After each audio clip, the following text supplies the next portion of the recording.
India lives very largely in villages, although during recent times the urban population has been increasing very rapidly.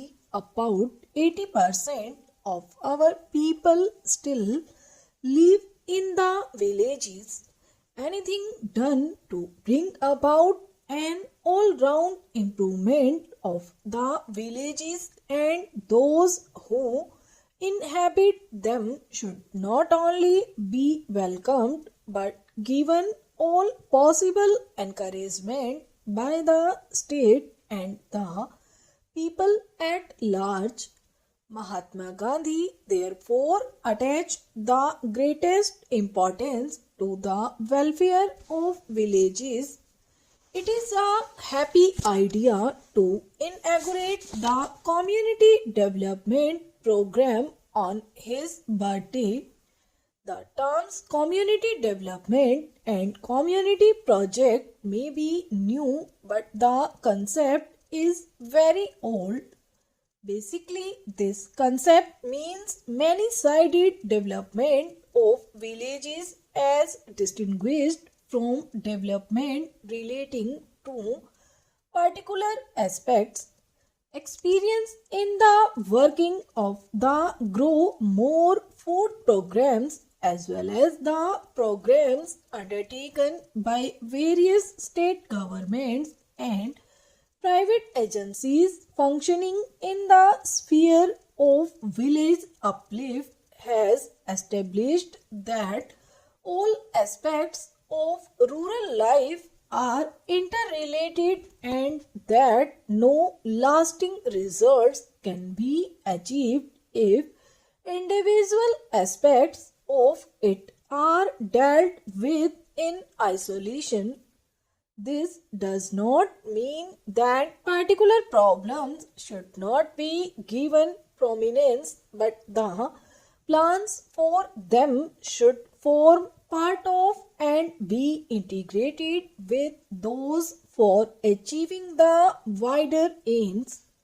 This can be achieved only if the energies of the administrative machinery of the states and the best unofficial leadership and enthusiasm of the masses are all enlisted in its favor and concerted action is taken for the all-round improvement of agriculture, education, health, sanitation, welfare of cattle, provision of employment, etc., etc.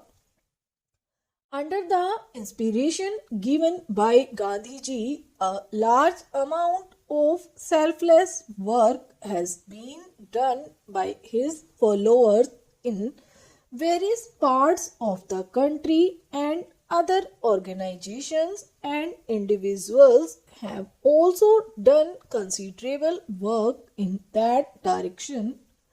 The resources, however, both in money and technical personnel available to these have been limited, and the progress consequently has not been as rapid or extensive as one would have wished. The Indo-United States Technical Cooperation Agreement of January 1952 has, I am happy to say, opened up new possibilities of advance along these lines. I have always believed that the Indian peasant is no voice in agriculture and has practical experience which goes back to many generations. The Bihar peasant has taken to the cultivation of new varieties of sugarcane. The most serious problem facing the country today is the one relating to insufficient production of food in the country. Even before the last Great War, India had been importing about 2 million tons of rice every year from Burma.